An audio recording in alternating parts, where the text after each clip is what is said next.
युवा काना करिछु बोलुछ ब्लॉग देखले केन जानबे इटा पूरा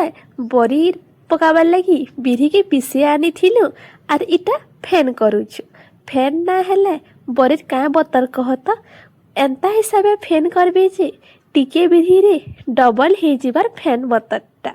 देखुन इटा मोर माँ अधा कले मुई भी अधा करिछे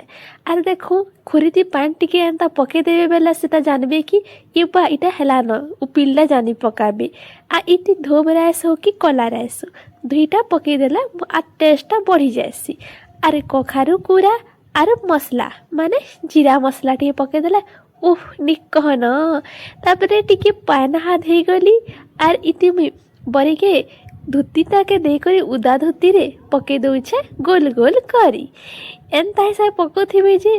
ताके करबार के मजा लगी जाएसी आर इटा सुखले 2-4 दिन तारपरे भाजी करी खाउन कि छानी करी खाउन कि तुने लगे करी खाउन ये बा जेन टेस्ट ऐसी नी कहन आमे पकालु बरी तमे माने पकाला न कि नी कमेंट बॉक्स रे कह।